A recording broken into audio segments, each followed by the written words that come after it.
This video is specifically and solely pertaining to the risks of laser eye surgery. I will highlight the ones that, it's not exhaustive or extensive list, but I'll highlight the ones that are most poignant. Now, with refractive surgery, the ones that involve ablation of healthy corneal tissue, PRK, photorefractive keratectomy, LASIK, and smile surgery. Okay, these are things that you need to think about, which I have already thought about, and I have still had it done, because for me, as I said, it's your choice, it's subjective. The risks, for me, the pros outweighed the cons, but unbiased, I will talk to you about the risks, and you still need to conduct your own research. But the most common outcome, negative outcome, is dry eye. So people that have corrective surgery typically experience, after post-surgery, their eyes aren't as hydrated. It could be due to the severed nerves, because the cornea is filled with nerves. There are other reasons. Again, they're removing or ablating stroma, which is also a channel.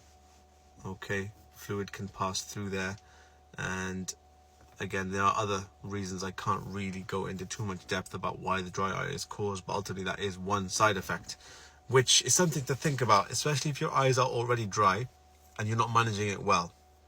Okay, another one, this is quite a complex negative outcome, and it can be quite debilitating for a lot of people. So this is where you get ghosting due to higher order aberrations. Now, your pupil, okay, pupil is behind the cornea. It's controlled by the iris sphincter and, well, iris dilator. Ultimately, the pupil goes larger in lower lit conditions, and it constricts in bright conditions to allow light to pass through. When you're reshaped, when the cornea is it will be reshaped because tissue will be removed, and then it needs to heal again.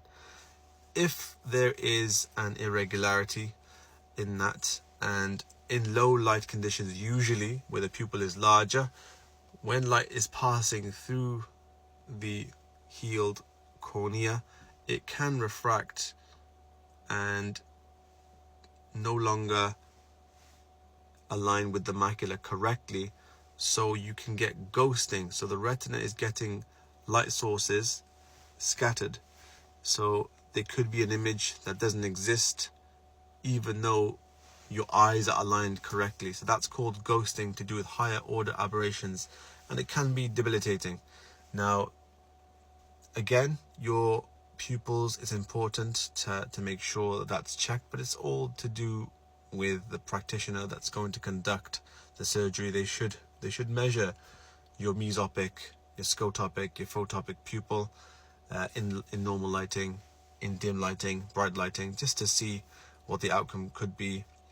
That is something that a lot of people have complained about. So I've mentioned dry eye, I mentioned higher order aberrations, uncorrected refractive error. I can say, yes, perhaps you may not get the desired outcome. You may not end up with 20/20. You may still need glasses. That is still something to think about, especially if you're going to be, hoping for a life without spectacles. Is there another one? Again, look, feel free to drop them in the comments below. But those are the three I think are quite important to think about.